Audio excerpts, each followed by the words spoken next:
Hello friends, welcome to Mahi Kitchen Tamil. நம்ம சேனல்ல இன்னைக்கு என்ன செய்ய போறோம்னு பாத்தீங்கன்னா நல்ல கிறிஸ்பியான பேக்கரி ஸ்டைல்ல ரிங் முறுக்கு தாங்க செய்ய போறோம். இந்த ரிங் முறுக்கு பாத்தீங்கன்னா 1 கப் பச்சரிசி மாவு இருந்தா போதும் ஈஸியா நம்ம வீட்லயே செஞ்சிடலாம்.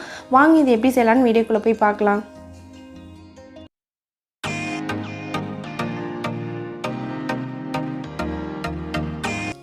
ரிங் முறுக்கு செய்யறதுக்கு நான் 1 கப் அளவு பச்சரிசி மாவு எடுத்துர்க்கேன். இப்போ வந்து நம்ம ஒரு pan அடுப்புல எடுத்து வச்சிட்டு நம்ம எந்த கப்ல அரிசி மாவு எடுத்தோமோ அதே கப்ல 1 கப் அளவு தண்ணி சேர்த்துக்குங்க. அடுப்பு வந்து சிம்லயே வச்சுக்குங்க. அடுத்ததா 1 டீஸ்பூன் அளவுக்கு நம்ம வந்து மிளகாய் தூள் சேர்த்துக்கலாம். அது கூடவே 1/2 டீஸ்பூன் அளவுக்கு ஜீரகம், 1/2 டீஸ்பூன் அளவுக்கு எள்ளு சேர்த்துக்கலாம். தேவையான அளவு உப்பு சேர்த்துக்குங்க. ஜீரகத்துக்கு பதிலா நீங்க ஓமம் கூட சேர்த்துக்கலாம்.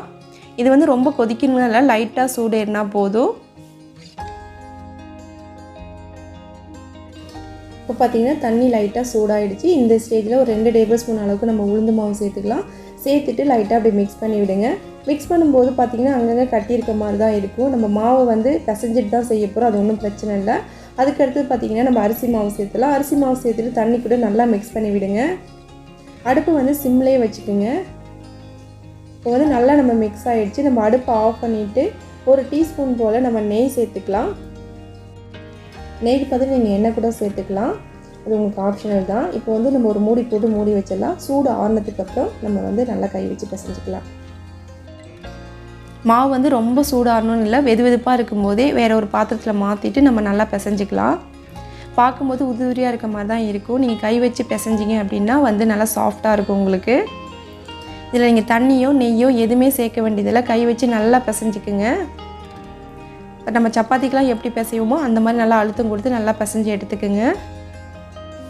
மாவு வந்து நல்லா பிசைஞ்சாச்சுங்க. இப்போ நம்ம ஒரு மூடி போட்டு மூடி வச்சிடலாம். எதுக்காக மூடுறோம் அப்படின்னா மாவு வந்து இந்த மாவு சீக்கிரமாக காஞ்சிடும். அதனால் நம்ம ஒவ்வொரு டைமும் மாவு எடுக்கும்போதும் எடுத்ததுக்கப்புறம் மூடி போட்டு மூடி வச்சுருங்க. அப்போ தான் காயாமல் இருக்கும்.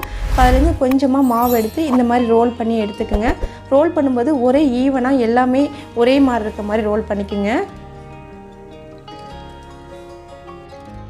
நம்ம ரோல் பண்ணதை விரலில் வச்சு இப்படி சுற்றுனிங்கன்னா ஒரு ரிங் ஷேப்பில் வந்துடும்.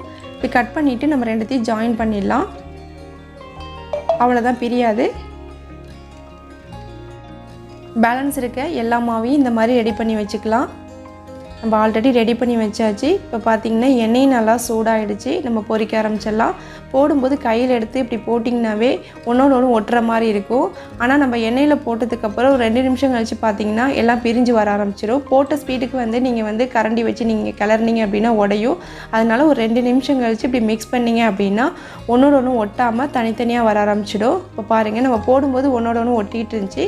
இப்போ பாருங்கள் எல்லாமே தனித்தனியாக பிரிஞ்சு வந்துடுச்சு.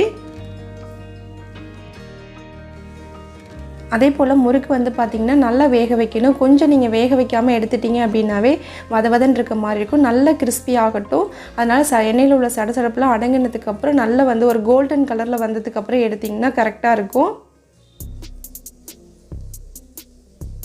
இப்போ பாருங்கள் சடசடப்புலாம் அடங்கிடுச்சு. இப்போ நல்லா வந்து முறுக்கு நல்லா கிறிஸ்பியாகவும் நல்லா கலர் சேஞ்ச் ஆகி வந்துடுச்சு. இந்த ஸ்டேஜில் நம்ம எடுக்க ஆரம்பிச்சிடலாம். இப்படி எடுத்திங்க அப்படின்னா தான் நல்லா கிறிஸ்பியாக இருக்கும். இல்லை அப்படின்னா மேலே நல்லா கிறிஸ்பியாக இருக்கும், உள்ளே வதவதன்னு இருக்கும். அவ்வளோதாங்க, நமக்கு கிறிஸ்பியான ரிங் முறுக்கு ரெடி ஆகிடுச்சிங்க. நீங்களும் உங்கள் வீட்டில் ட்ரை பண்ணி பாருங்கள். ட்ரை பண்ணி பார்த்துட்டு எப்படி இருக்குன்னு சொல்லிட்டு கமெண்ட் பண்ணுங்கள். நாங்கள் போகிற ரெசிபி உங்களுக்கு பிடிச்சிருந்துச்சின்னா மஹி கிச்சன் தமிழுக்கு சப்ஸ்கிரைப் பண்ணிக்கோங்க.